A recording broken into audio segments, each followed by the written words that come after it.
In this episode, the featured film tells a story from 2,000 years ago, boasts a cast of thousands, literally a cast of thousands, and proves that with a story of this scope and so many moving parts, with the right talent and the right execution, you can still make a terrific film.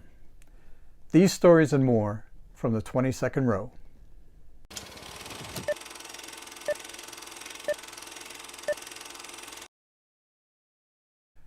Spartacus was released in 1960 in widescreen and in color. Thanks to a restoration in the early 90s, it looks just as good today as it did when it was initially released. The setting of the film is ancient Rome, the Roman Empire, with towns and cities being featured, including Rome. The time is approximately 73 BCE, which puts us just before the reign of the emperors, when Rome was still a republic. The genre of this picture is history, ancient history, action and adventure, romance, a very important romantic element that helps to keep the plot lines connected, and most important for terms of this episode, it's an epic. The first viewing for this series of an epic. So what's an epic? An epic is a very long story with very broad themes. Hollywood loved the epic, and there were epics filmed as early as the silent era, with films like Ben-Hur, Intolerance, right up until certainly through the entire golden age of Hollywood, and even there's still some made today. So the story is very long. We're not talking about the average film length of 100, 110 minutes, maybe 120 minutes, 2 hours. Typically an epic is at least 2.5 hours long. Some are 3 hours long. Some are almost 4 hours long. Typical examples of epics over the years are Gone with the Wind, which is just shy of 4 hours, released in 1939.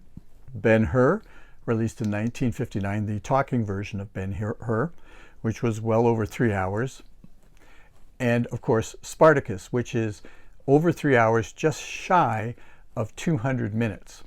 So we're talking about long movies that have a lot to say, that are big productions, need a big budget, and tell big stories.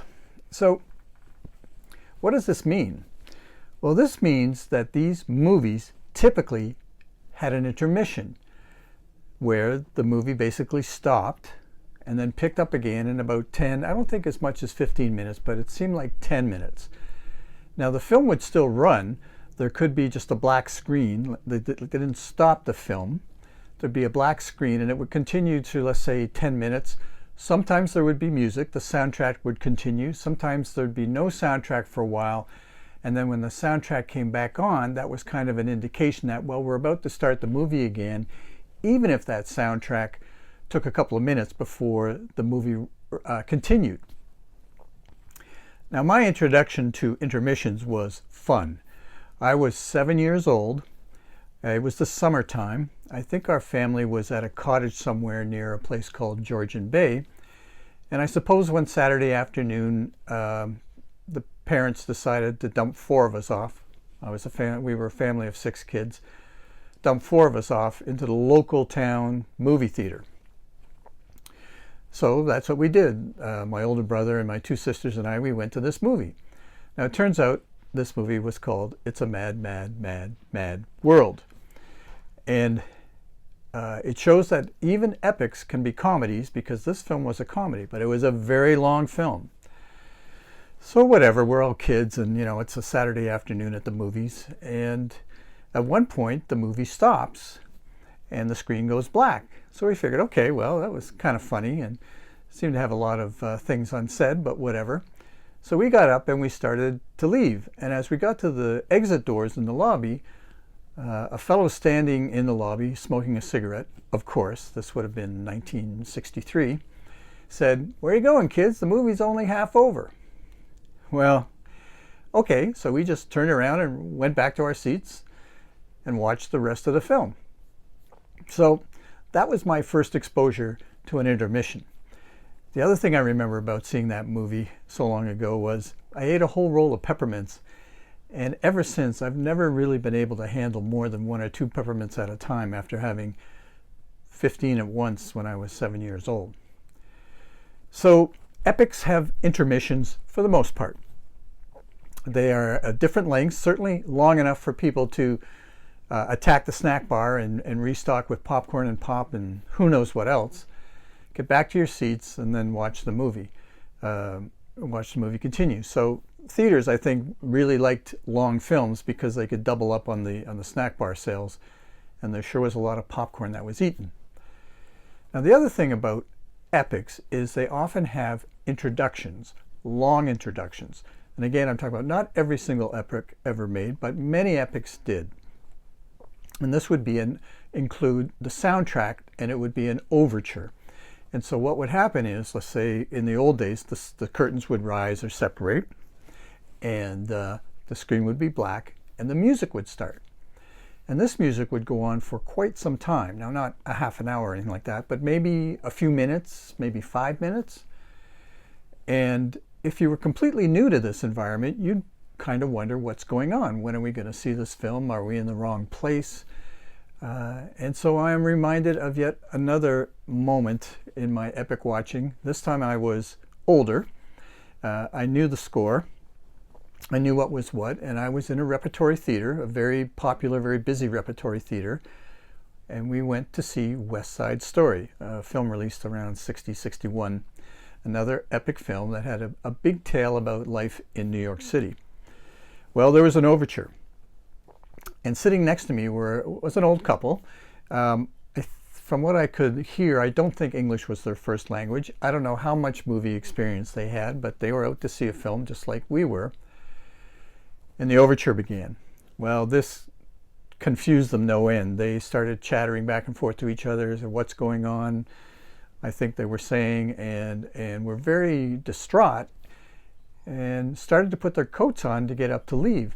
Now, if anyone's seen West Side Story, the opening overture is terrific, of course, the terrific music, but it also has a kind of a funky, abstract beginning. There are lines on the screen that don't mean anything initially, and those lines start to multiply and multiply, and eventually they become the skyline of New York City. Well, that takes some time. So it's understandable for someone who's never seen a big film that had an introduction and an overture to really know what was going on. So I mentioned to them that hang in there. I think things are about to change, and it didn't take a few seconds. It was probably a full minute or maybe 2 minutes. It wasn't as long as it seemed. And then eventually the skyline of New York appeared and the story started. You know, when you're a jet, et cetera, et cetera, et cetera. So that was my other experience with epic films. So the introduction, the intermission, it's typical of a very long film that has a whole lot to say. And Hollywood, as I mentioned, loved epic movies. They'd made them from the beginning of the sound era right through the 60s. There are other films. 2001, A Space Odyssey comes to mind. That had an intermission, I remember quite well. That movie was just 2.5 hours. Lawrence of Arabia, released, I believe, in 1960. Very long film. Definitely had a well-placed intermission.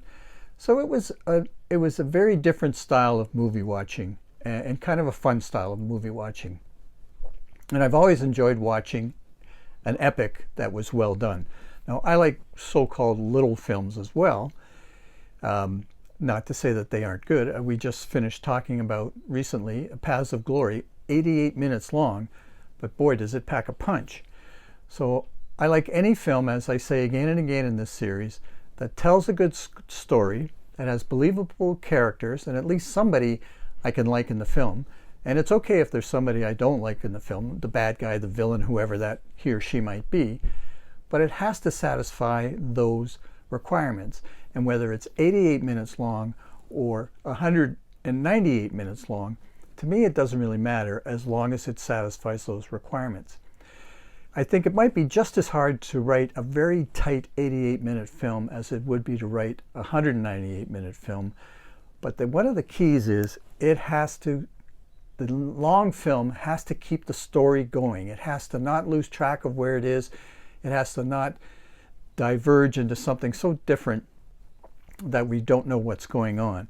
So it's very challenging, I think, to do a big movie.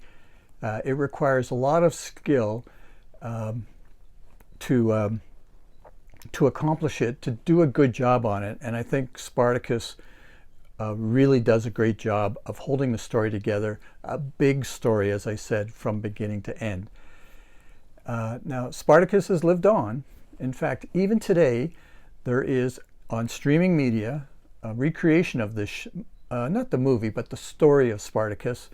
It's on live now, and I think there's been 2 or 3 seasons of it on streaming media. So it remains a very popular topic.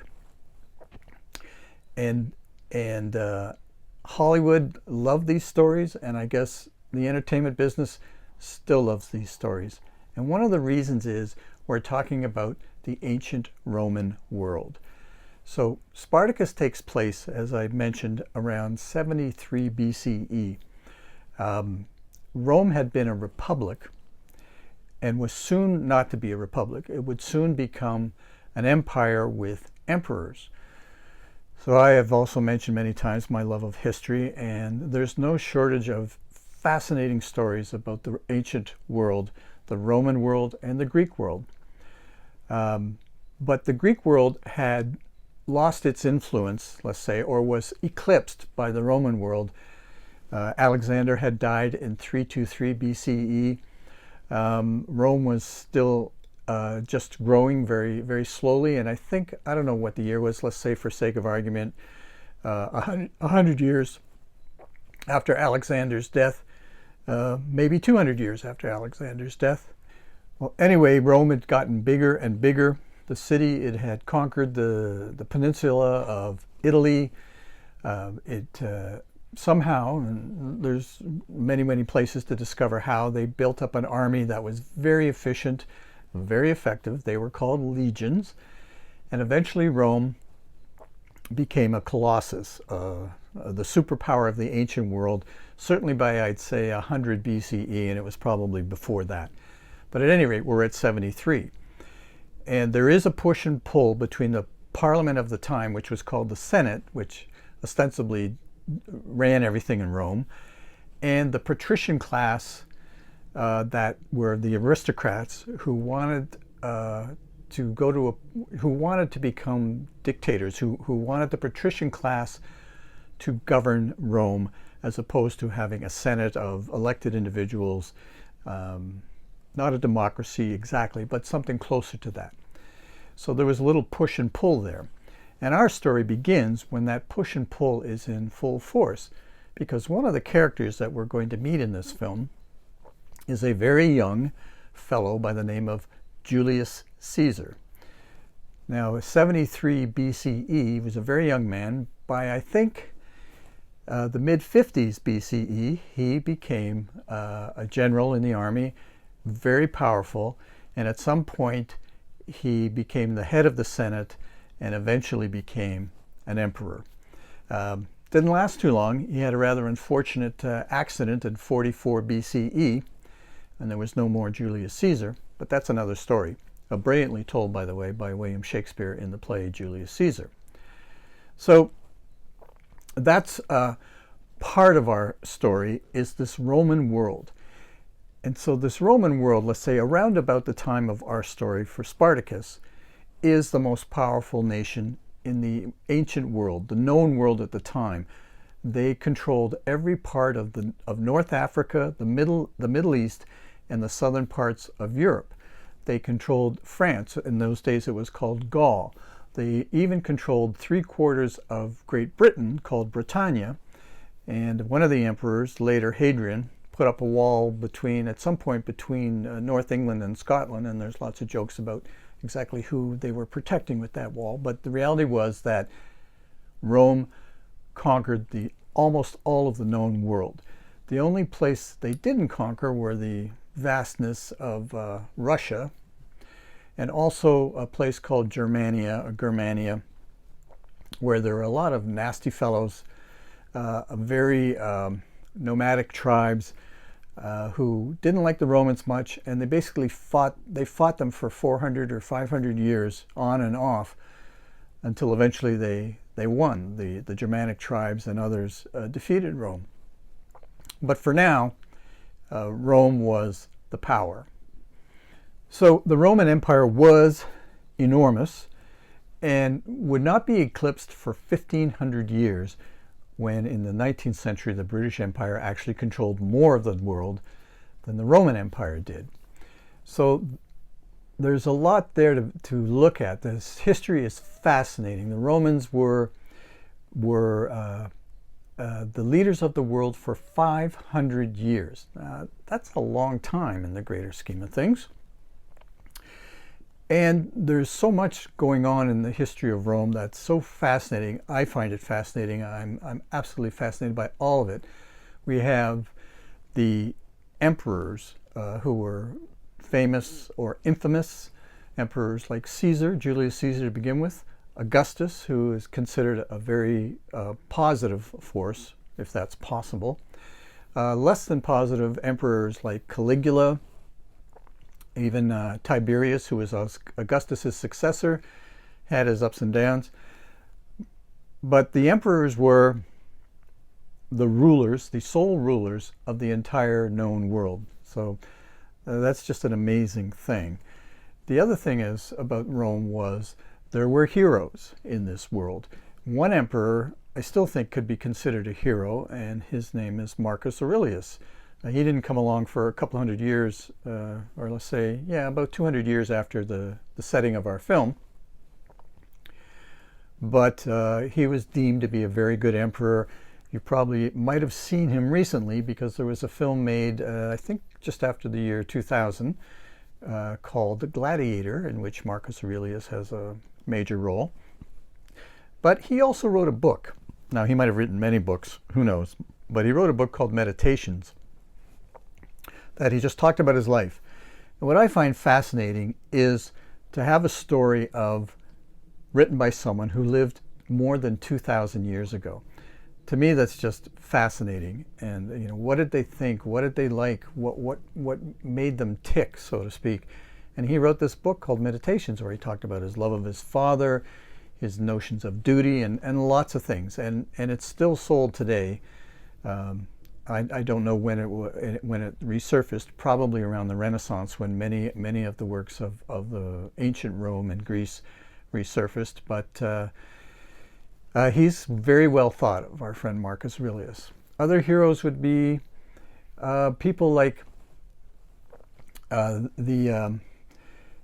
Virgil, who was a writer. He wrote a book called the Aeneid, which is a story about the Trojan War, and how the people who won that war left to go home, and they had lots of trouble, and they ended up populating Italy. So it's sort of the forerunners of Rome. So as this Roman writer, he wanted to write a story about his country.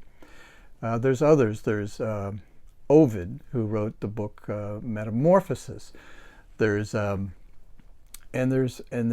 many other great writers of this period, playwrights, commentators. Even Caesar wrote commentaries of his war in Gaul. I believe he also wrote commentaries of his war in Britain. And we can read what these people thought and what these people did. And I find it fascinating. Now, the other thing about Rome is it had lows too. It was, of course, propped up with slavery. And some people say the cancer of this tremendous ancient world of Greece and Rome, the cancer is slavery. Well, there's certainly something to that, of course. But slavery didn't go away for 2,000 years. And some people say that human trafficking is still a form of slavery. So that's not to say it was a good thing. It was definitely a bad thing. And when Rome conquered a country, for the most part, the people they conquered became slaves. I think later in the empire they would make them citizens. Maybe they would join the legions. There were other opportunities, but by and large, if you lost a battle to Rome, you became a slave. The other element of Rome that is definitely a low is the brutality of the state. Now, despite these brilliant commentators, despite the writings of Virgil and Ovid and others, and Marcus Aurelius, it was a brutal society. And I think there's nothing supports that more than the war they had with Carthage, which was a power in the Mediterranean. They were in either Libya or Tunisia, I don't remember exactly which country, but they were a very powerful nation. They were a seagoing people, and of course trade was everything, and the Mediterranean was the highway. And sooner or later they were at odds with Rome, because Rome wanted to be the only power in the world, and Carthage was seen as an economic threat to them. So they had a couple of big wars, which Rome won both. And after the second one, they basically killed everybody in Carthage and destroyed the city so that virtually nothing remained.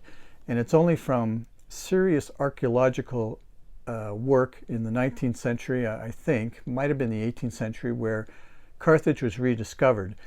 But if you're worried about a nuclear war ending the world, in the ancient world, Carthage suffered a holocaust, a nuclear holocaust of sorts, and they were all gone. So that's not a particularly proud moment for Rome, as a modern viewer, of course. But the accomplishments of the Roman world are incredible. In engineering, in architecture, the aqueducts, the buildings. Many buildings have fallen, but at the time of the Renaissance, when this was really important, many buildings were still extant. And of course, the Colosseum being one, but many, many, many more. And many of the aqueducts that they built are still in use. And when Rome fell and much of Rome and the Roman world was destroyed, the destroyers didn't have the means to destroy some of the bridges and the aqueducts that the Romans built. That's how well they were built. So engineering and architecture are really an incredible accomplishment of that world.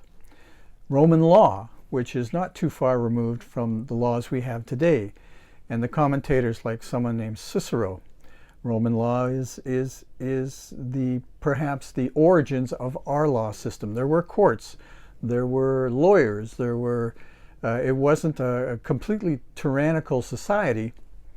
So that's very well thought of. The administration of a world that was run by one place is also worthwhile. The Romans were incredible administrators. They had to manage a world that was, as I said, North Africa, the Middle East, and all of Southern Europe, right up to Britain. And that's no mean feat, and they did that for almost 500 years. And then, as I've mentioned, the literature of the time was exceptional. The writings, as I said, of these other authors, and there's many more. It really is a spectacular record of achievement. Now, I've often wondered about how we know all this. How do we know about gladiators? How do we know about schools for gladiators? How do we know about all these wars? Because just like with ancient Greece, there are very few documents that are extant in their original form. It's not like somebody found a library full of Roman writing and hung on to it. I know there's a huge story behind this that is very fascinating. It's got to do with the texts that were extant over that 500-year period being copied and translated into Arabic and other languages, and somehow those texts survived, such that in the Renaissance, the 15th century, certainly in Italy, they started looking at these texts and discovering the ancient world. So I think that's a fascinating story, and of course part of those stories would have been about the world of the gladiator, the games of Rome, what entertained its citizens, where they went for such entertainments, places with fancy names like hippodromes or the Colosseum, which came much later than our story, by the way. And I just think the whole thing is fascinating. So somehow the stories, the history, the heroes, the villains of ancient Greece and for our interest, ancient Rome survived, which is how we have a story it doesn't matter if it's true or not, but we have a story of gladiators, our story of Spartacus. So this is a big story. It's an epic movie, and so it has to be big. And so we have to learn something about the world of this our hero Spartacus. So the movie goes to some length to describe what's going on.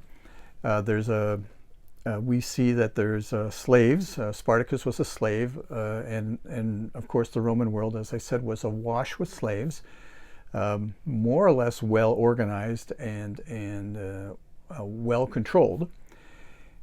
And so we find out that in Rome at this time, and certainly for the next couple of hundred years, if not longer, one of the ways that the Romans entertained themselves was to watch gladiatorial combats.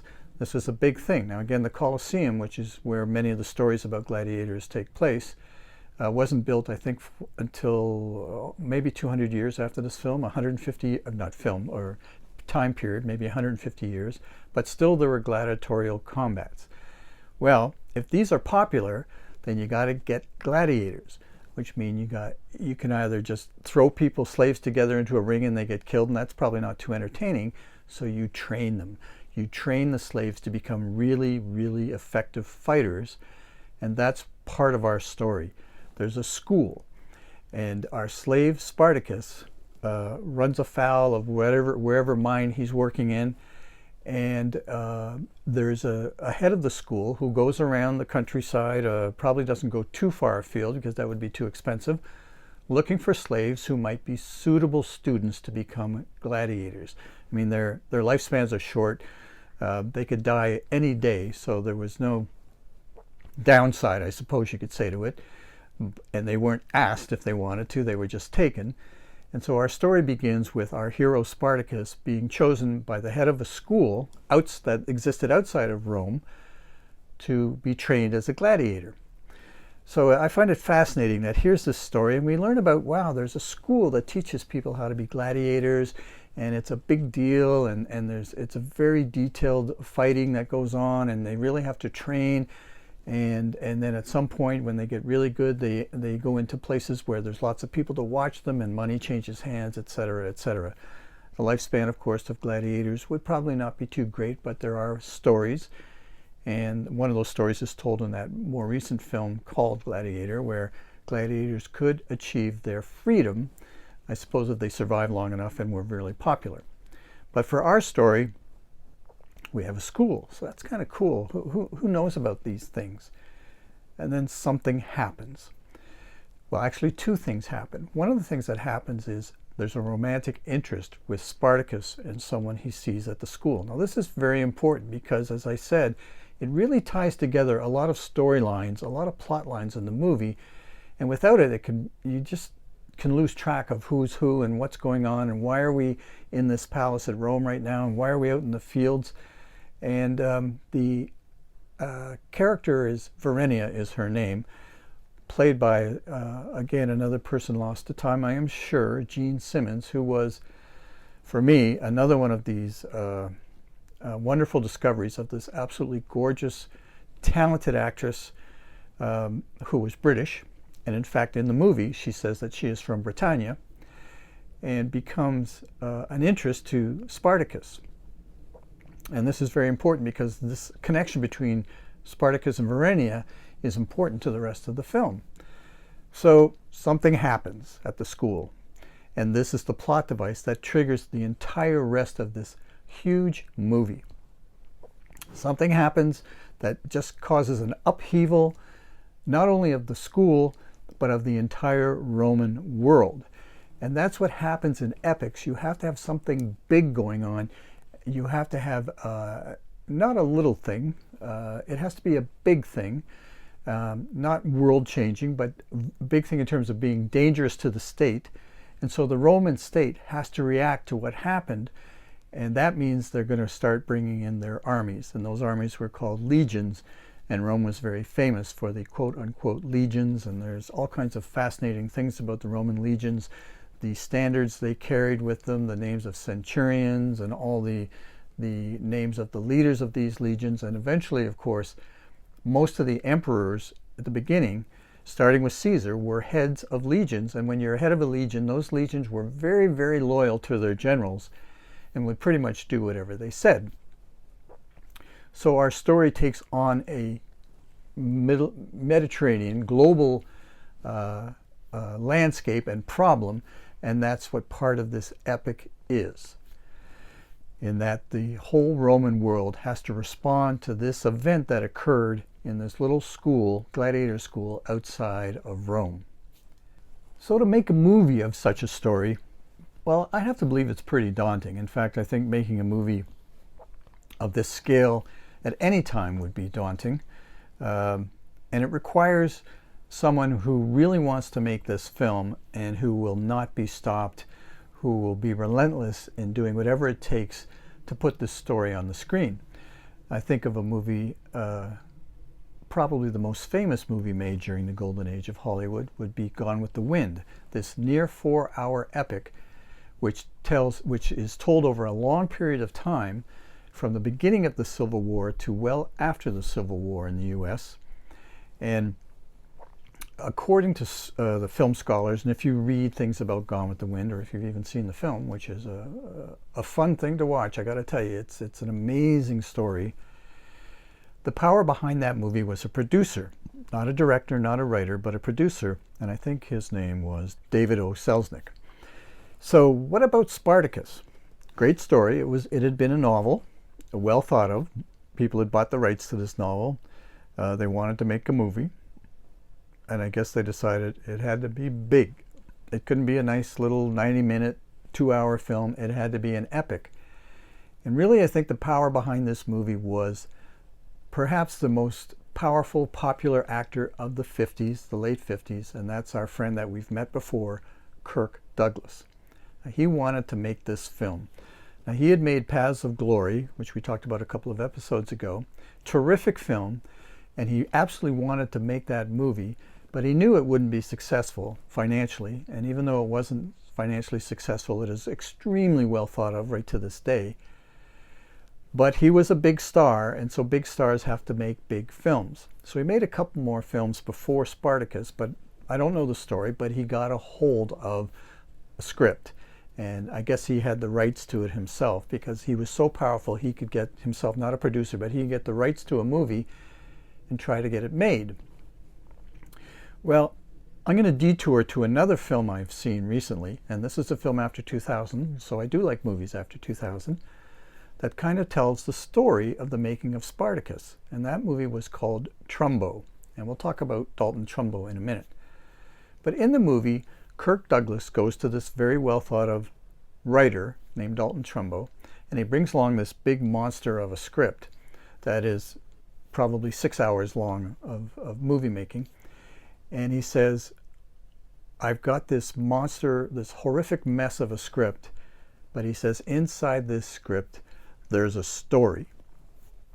And he wants to tell that story, and he needs a talented writer to carve it down to something that they can film. Now, carving it down to 3 hours and 17 minutes was no small feat, I'm sure, but he wanted to do it, and he ended up hiring Dalton Trumbo to do that job. Now, Spartacus was released in 1960, but it did not have an easy run. There is a problem, when we'll talk about Dalton Trumbo, there was a problem in the 50s, and Kirk Douglas, who was very powerful, was a very stubborn, let's say a tough guy, and he wanted to do what he wanted to do. And there were people who would not allow many writers and actors and directors to work in the 50s, but Douglas didn't care. And he got Trumbo to write Spartacus, and he gave him a credit for the film. And that's where it takes us to our author, Dalton Trumbo. So Spartacus doesn't get made unless Kirk Douglas wants it to get made, and he wanted it to get made.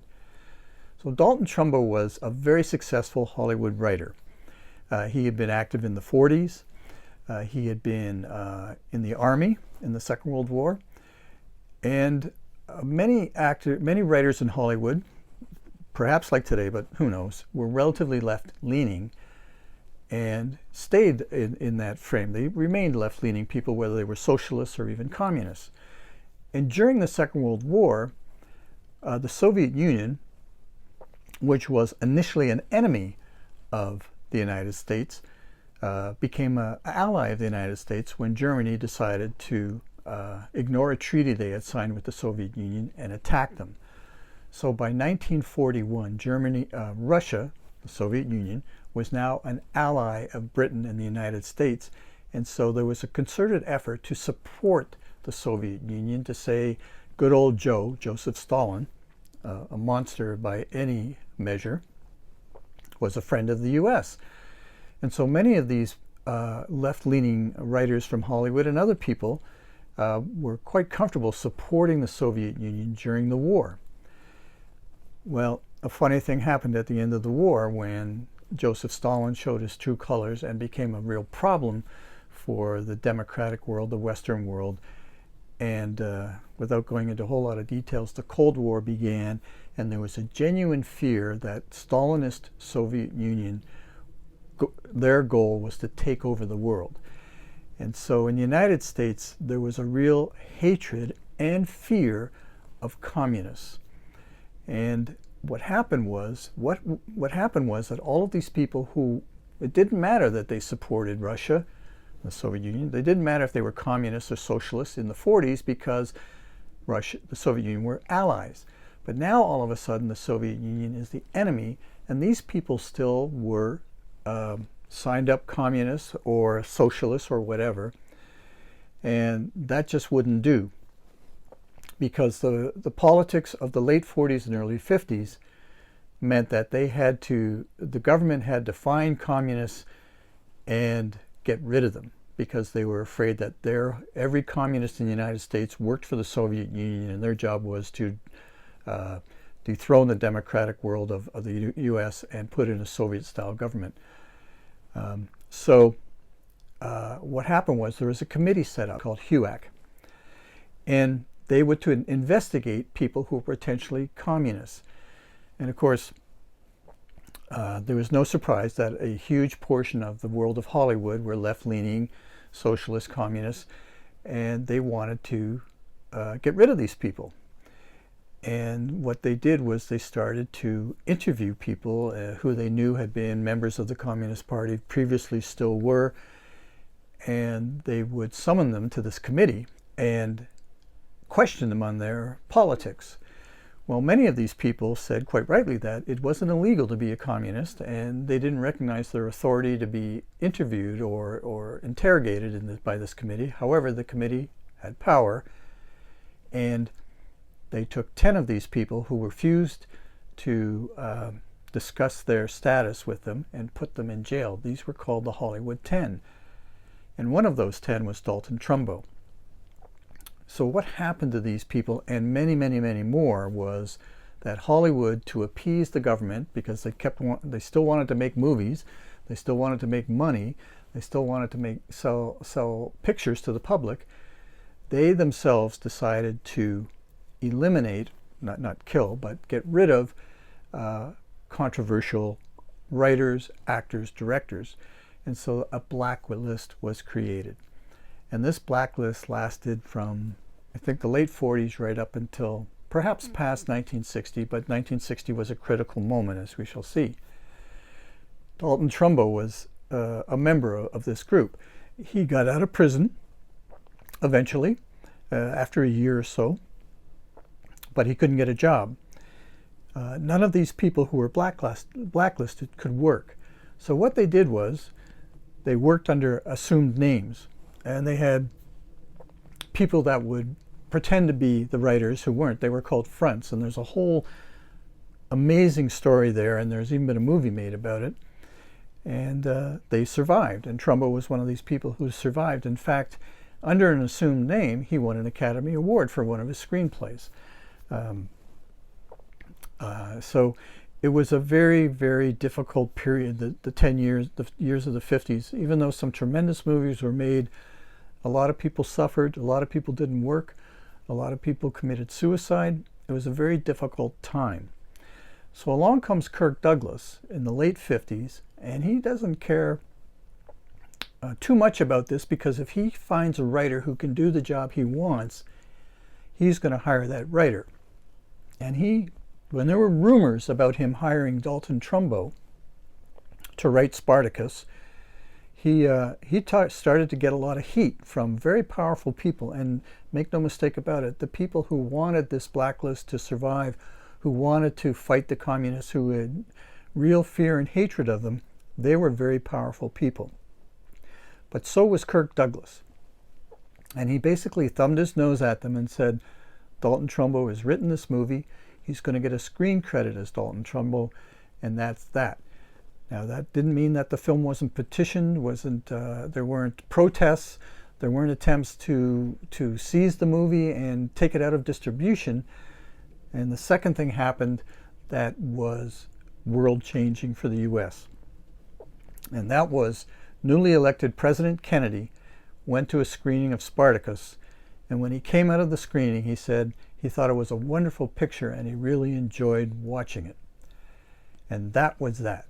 The blacklist was ostensibly over. Now, it probably died slowly, but Dalton Trumbo was now a hero. He got screen credit for another film at that time called Exodus. He wrote some more.